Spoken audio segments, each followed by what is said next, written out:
Buenas tardes a todos. Vamos a comenzar. Jeffrey Archer como los cuervos. Título: Charlie 1900-1919. Capítulo 5.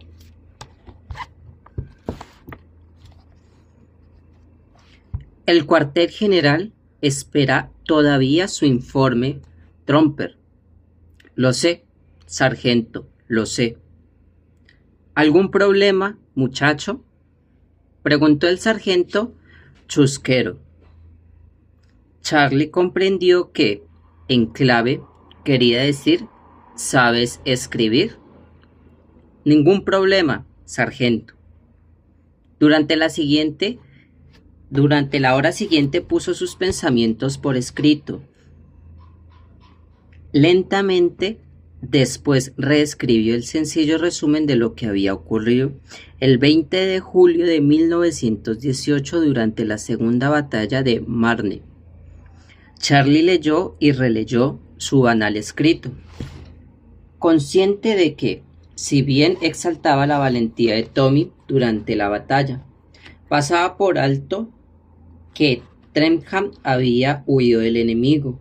La pura verdad era que no había presenciado los acontecimientos que tenían lugar a sus espaldas. Podía haberse formado su propia opinión, pero eso no contaba en un informe oficial. En cuanto a la muerte de Tommy, ¿qué pruebas tenía de que una bala perdida entre tantas otras procedía de la pistola del capitán Trentham? Incluso si Tommy tenía razón en lo concerniente a ambos hechos y Charlie manifestaba en voz alta sus opiniones, solo era su palabra contra la de un oficial y caballero, y lo único que podía hacer era escatimar toda alabanza a Trentham por lo que había sucedido aquel día en el campo de batalla. Sintiéndose como un traidor, Charlie firmó al final de la segunda página y entregó su informe al oficial de guardia. A última hora de aquel día, el sargento de turno le concedió una hora para cavar una tumba y enterrar al soldado Prescott. Arrodillado junto a ella, maldijo a los hombres de ambos bandos que eran responsables de una guerra semejante.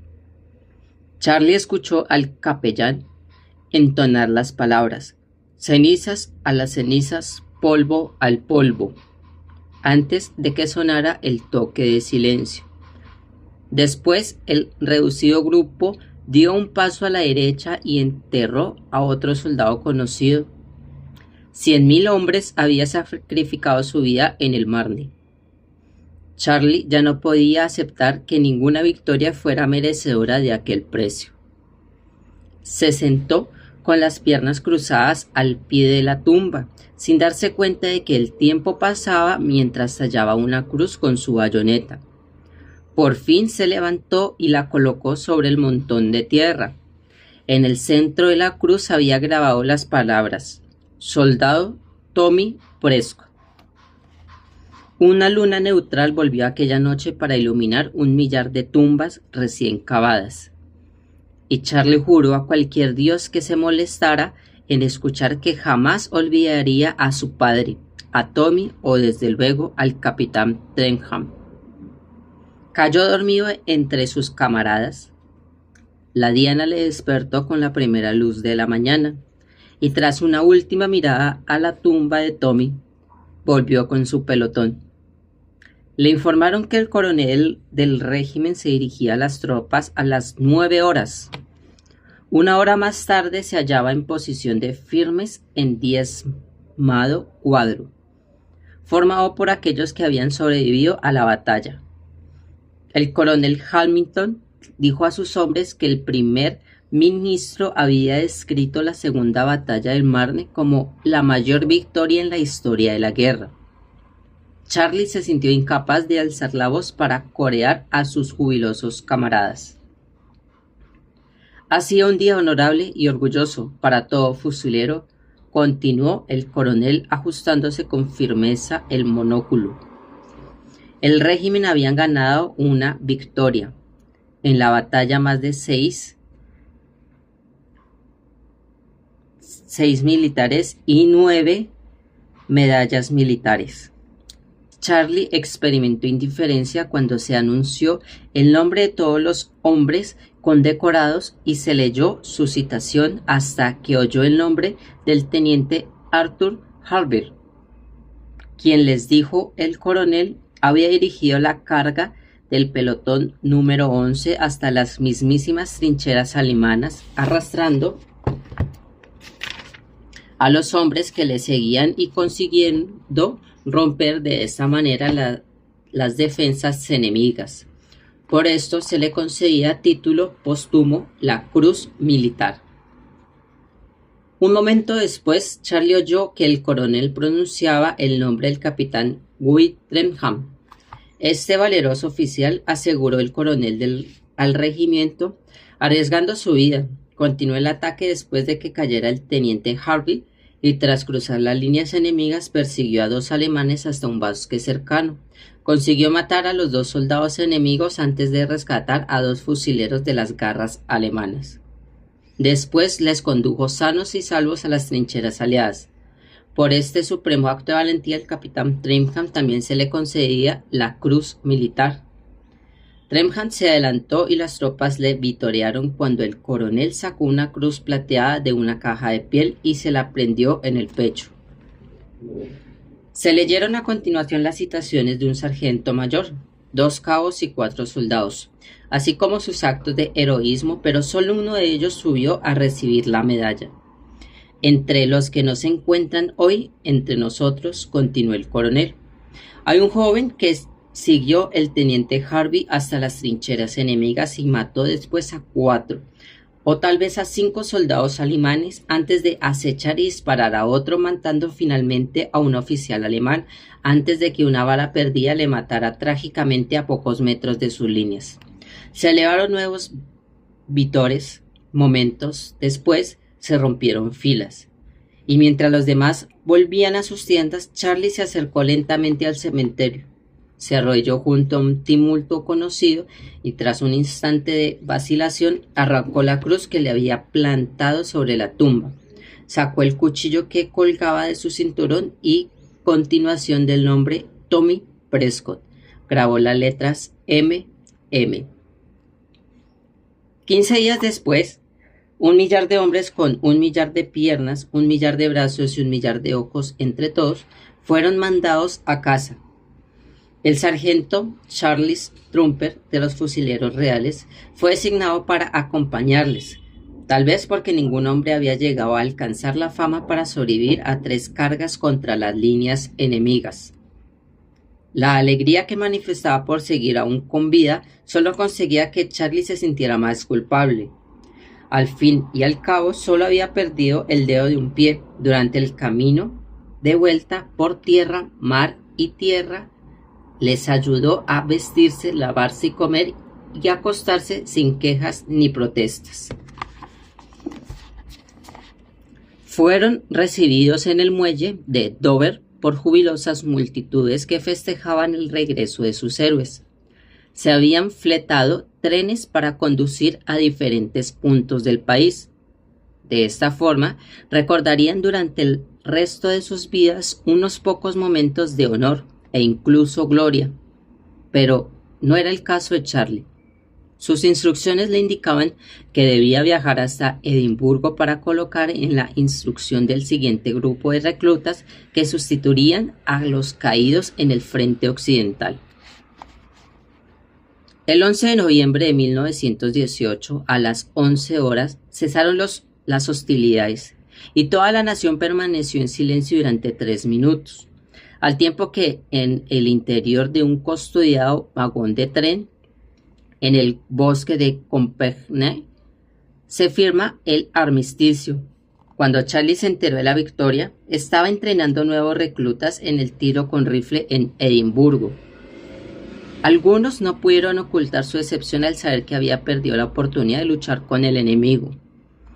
La guerra había terminado y el imperio había ganado, o así vendían los políticos el resultado de la contienda entre Inglaterra y Alemania.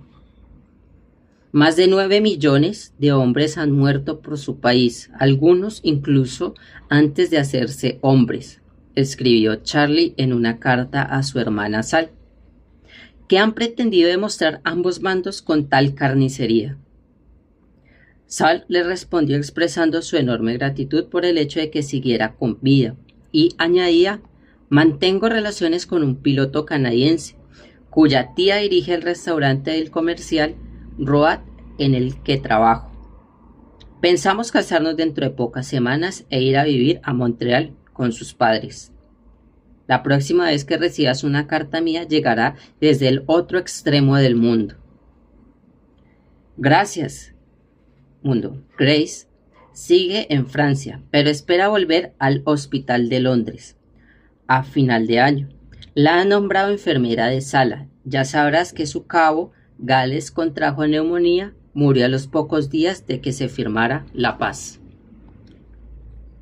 Kitty desapareció de la faz de la tierra y de repente apareció en Whitpool, montada en un automóvil con un hombre.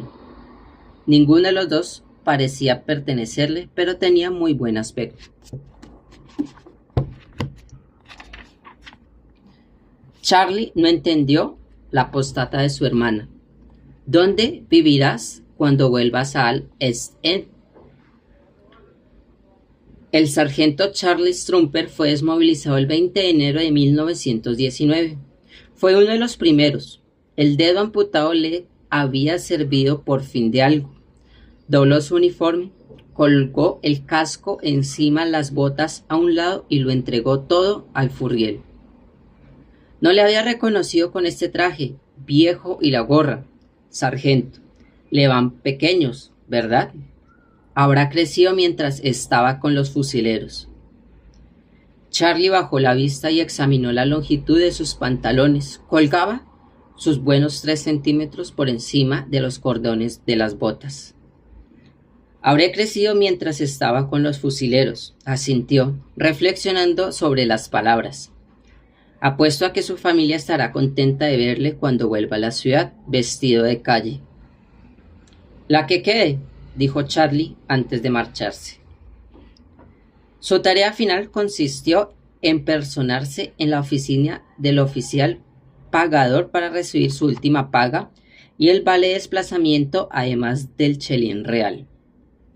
Trumper, el oficial de guardia, quiere hablar contigo, dijo el sargento mayor, una vez que Charlie concluyó lo que consideraba su última tarea. Los tenientes Makepeace y Harvey serían siempre sus oficiales de guardia, pensó Charlie mientras atravesaba el terreno de instrucción hacia las oficinas de la campiña. Algún jovenzuelo de rostro imberbe que no había sido presentado de la forma apropiada al enemigo. Tenía la cara de ocupar el lugar de ellos. Charlie estaba a punto de saludar al teniente cuando recordó que ella no llevaba uniforme, de modo que se limitó a quitarse la gorra. ¿Quería verme, señor? Sí, Trumper, se trata de un asunto personal. El joven oficial tocó una caja de cartón grande que descansaba sobre el escritorio. Charlie no podía ver lo que contenía. Trumper, su amigo, el soldado Prescott, continuó el teniente. Hizo un testamento en el que le dejaba todo a usted. Charlie fue incapaz de ocultar su sorpresa cuando el teniente empujó la caja de cartón hacia él.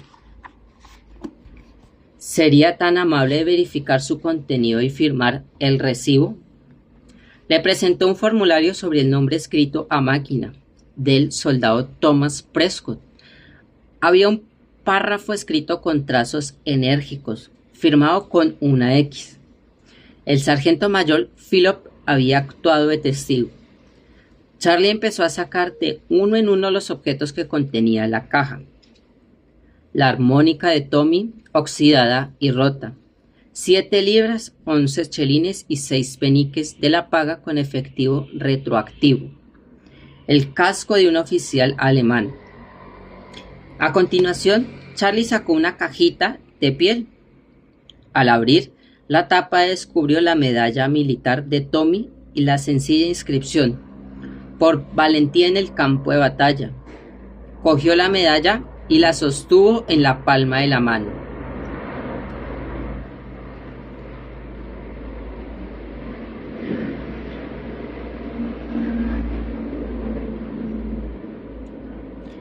Ese Prescott debió ser un chico valeroso, dijo el teniente. La sal de la tierra y todo eso. ¿Y todo eso?, repitió Charlie. También era religioso. No, nunca lo fue, contestó Charlie, permitiéndose una sonrisa. ¿Por qué lo pregunta? Por el cuadro, dijo el teniente, indicando el interior de la caja. Charlie se inclinó y miró con incredulidad una pintura de la Virgen María y el Niño. Era un cuadro de unos 20 centímetros de lado, enmarcado en madera, de teca negra. Cogió el retrato y lo sostuvo entre las manos. Contempló los ojos púrpuras y azules rabiosos que componían el cuadro, con la seguridad de que había visto la imagen antes. Pasaron algunos segundos antes de que devolviera el óleo a la caja. Charlie se puso la gorra y se marchó. La caja bajo un brazo, un paquete envuelto en papel marrón bajo el otro y un billete para Londres en el bolsillo superior de la chaqueta. Cuando salió de los barracones para dirigirse hacia la estación, se preguntó cuánto tardaría en volver a caminar a paso normal. Se detuvo ante la caseta de guardia y se volvió para mirar por última vez el terreno de instrucción. Un grupo de reclutas novatos desfilaban arriba y abajo con un nuevo sargento mayor. Sus rugidos indicaban que, como Philpott, jamás permitiría que la nieve cuajara. Charlie dio la espalda al terreno de instrucción e inició su viaje a Londres. Tenía 19 años de edad y solo había sido merecedor del chelín real, pero ahora medía 5 centímetros más. Se afeitaba y ya no era virgen. Había aportado su granito de arena y solo estaba de acuerdo con el primer ministro en una cosa. Había tomado parte en una guerra que acabaría con todas las guerras.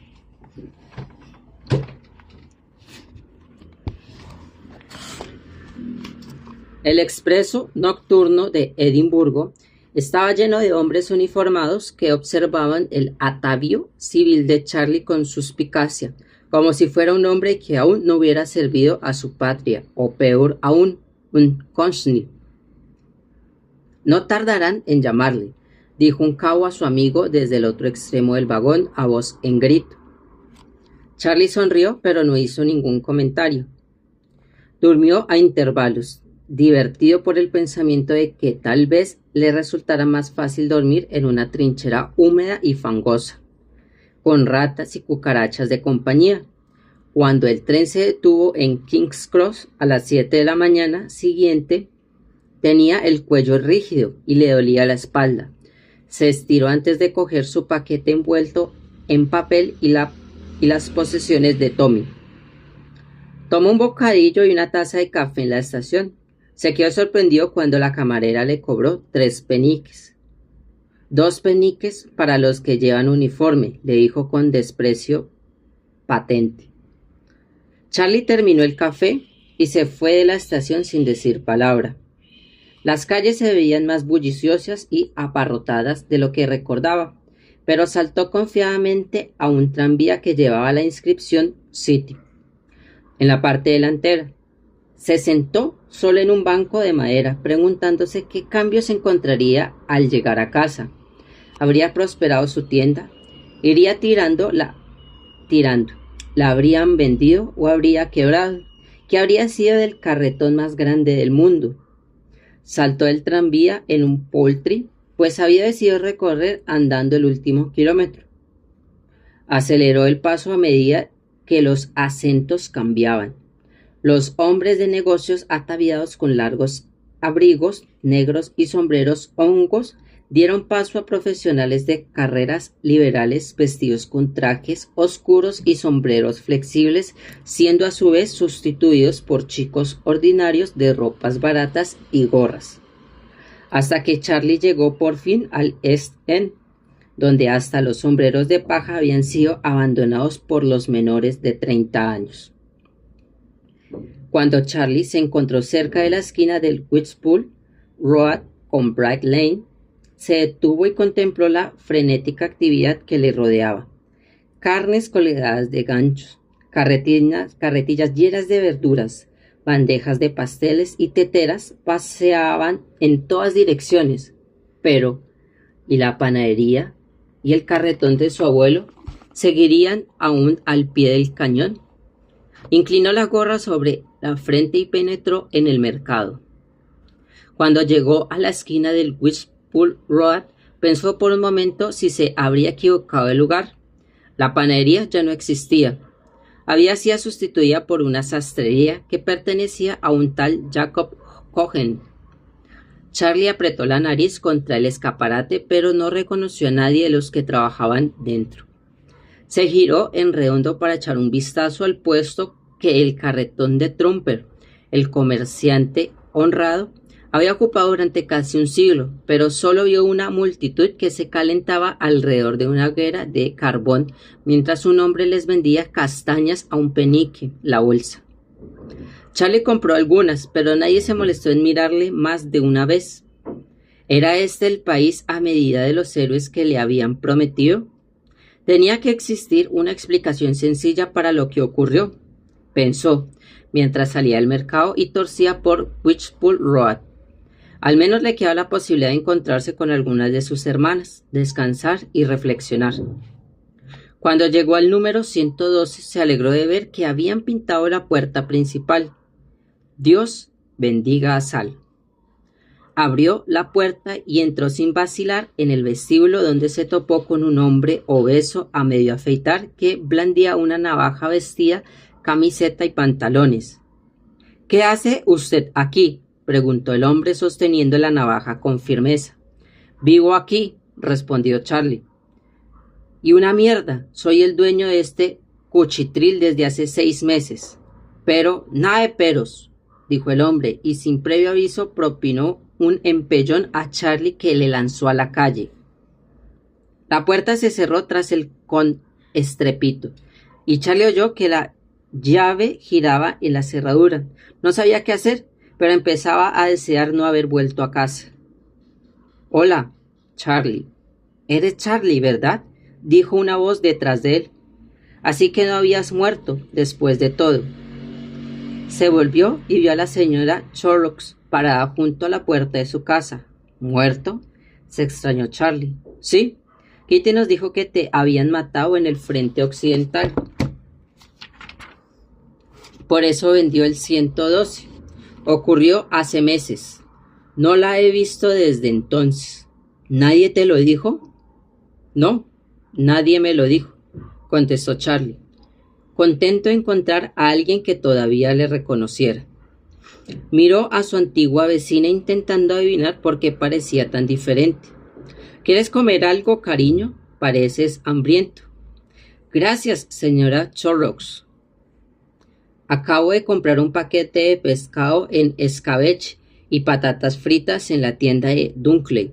No habrás olvidado lo bueno que están. Un lote de 3 peniques, un buen pedazo de bacalao y una bolsa llena de patatas fritas. Charlie siguió a la señora Chorrocks al interior del 110. La acompañó a la diminuta cocina y se dejó caer en una silla de madera. Supongo que no sabrá lo que ha sido de mi carretón o de la tienda de Dan Salmón. La señora Rebecca vendió ambas. Debió ser hace 9 meses, poco después de que partieras hacia el frente. La señora Chorrocks colocó la bolsa de patatas fritas y el pescado sobre un trozo de papel, en el centro de mesa. La verdad es que constabas en la lista de los muertos en el Marne, y cuando averiguaron la verdad ya era demasiado tarde. Visto lo que hay, casi sería mejor haber muerto, dijo Charlie. No lo sé, contestó la señora Chorrocks, vertiendo una botella de cerveza en un vaso que empujó hacia Charlie. He oído que hay montones de carretones en venta, y algunos a precio de ganga. Me alegra saberlo, pero primero he de encontrar a Becky Salmón, pues no me queda mucho capital. Hizo una pausa para comer el primer bocado de pescado y patatas fritas. ¿Tiene alguna idea del paradero de Becky? Hace tiempo que no lo veo por aquí. Charlie siempre nos trató con cierta arrogancia, pero me han dicho que Kitty fue a verla a la Universidad de Londres. ¿La Universidad de Londres? Bien. Pronto descubrirá que Charlie Trumper está vivito y coleando, por más arrogante que se haya vuelto, y será mejor que se muestre convincente a la hora de explicarme qué ha pasado con mi parte del dinero. Se levantó de la mesa y recogió sus pertenencias, dejando las 2 últimas patatas fritas para la señora Chorrocks. ¿Te apetece otra cerveza, Charlie? No tengo tiempo, señora Chorrocks. Gracias por la cerveza y la comida, y dele recuerdos al señor Chorrocks de mi parte. Albert, ¿no te has enterado? Murió hace 6 meses de un ataque al corazón. Pobre hombre, le echo de menos. Fue entonces cuando Charlie comprendió cuál era la diferencia que había notado. La ausencia de ojos amoratados y cardenales. Charlie salió de la casa y se dirigió en busca de la Universidad de Londres. Decidido a seguir la pista de Rebecca Salmon, habría dividido el producto de la venta entre sus 3 hermanas. Sal, ahora en Canadá, Grace en un lugar de Francia y Kitty, Dios sabe dónde, tal como le había ordenado en el supuesto de que le dieran por muerto. En tal caso, no le quedaría otro capital para volver a empezar que la paga atrasada de Tommy y unas pocas libras que había ahorrado. Preguntó al primer policía que encontró el camino a la Universidad de Londres. Le indicó que siguiera la dirección del Strand, camino otro kilómetro hasta llegar a un arco cuya piedra se había esculpido King's College. Llamó a la puerta señalizada con el letrero Información. Entró y preguntó al hombre sentado detrás del mostrador si habría una Rebecca Salmon matriculada en el colegio universitario. El hombre consultó una lista, negó con la cabeza y surgió a Charlie que probara en el registro universitario de la calle Mail. Después de pagar un penique y hacer el recorrido en tranvía, Charlie empezó a preguntarse dónde acabará pasando la noche. Rebecca Salmon, dijo el hombre que se ocupa del registro universitario, vestido con uniforme de cabo. No me suena. Buscó el nombre de un grueso libro que sacó debajo del escritorio. Ah, sí, aquí está. Colegio Belfort, Historia del Arte. Era incapaz de ocultar el desprecio en su voz. ¿Tiene su dirección, cabo?, preguntó Charlie. Ingrese en el ejército antes de llamarme cabo, muchacho. De hecho, cuanto antes se aliste mejor. Charlie ya había sufrido bastantes insultos durante el día para poder contenerse. Sargento Trumper 731-287. Le llamaré cabo y usted me llamará sargento. ¿Me ha expresado con claridad? Sí, sargento, dijo el cabo poniéndose firmes. Ahora dígame la dirección. Se aloja en el 97 de Chelsea Terrace, sargento. Gracias, respondió Charlie, dejando perplejo al ex militar. Se dispuso a emprender otro viaje a través de Londres. Un fatigado, Charlie bajó del tranvía poco después de las 4 en la esquina del Chelsea Terrace. Habría llegado Vicky antes de que él, aunque solo, se alojara allí. Paseó arriba y abajo de la familiar calle, admirando las tiendas que en otro tiempo había soñado adquirir. Número 131, antigüedades, multitud de muebles de robles, mesas y sillas bellamente acabadas. Después, 133, lencería de París. Charlie consideró incorrecto que un hombre mirase las prendas exhibidas en el escaparate número 135. Carnes y aves colgadas de ganchos en la parte trasera de la tienda. Tenía un aspecto tan delicioso que Charlie casi olvidó la escasez de alimentos. En el 139 se había inaugurado un restaurante llamado Mr. Scalini, y Charlie se preguntó si la comida italiana llegaría a imponerse en Londres. 141. Una vieja librería polvorienta llena de telarañas y sin clientes a la vista. Después el 143, un sastre, La propaganda escrita en el escaparate le aseguró que un caballero de gusto podía adquirir allí trajes, chalecos, camisas y cuellos. Número 145. Pan recién salido del horno. Su aroma estuvo a punto de arrastrarle al interior. Contempló la calle, incrédulo, así como a las mujeres vestidas con elegancia, que se dirigían a sus ocupaciones diarias, como si jamás hubiera estallado una guerra mundial. Daba la impresión de que nadie les hubiera hablado de las cartillas de racionamiento. Charlie se detuvo ante el 147 del Chelsea Terrace. Jadeó de placer ante la visión desplegada ante sus ojos cansados, filas y filas de frutas y verduras frescas que él habría vendido con orgullo. Dos chicas bien vestidas y un joven todavía más elegante, cubiertos con delantadas de un verde brillante, esperaban servir a un cliente que sostenía un racimo de uvas. Charlie retrocedió un paso y miró el letrero que había sobre la tienda. Rezaba: Charlie Trumper, el comerciante honrado, fundado en 1823.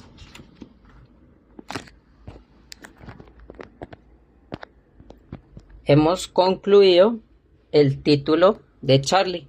Muchas gracias a todos. Seguiremos con más.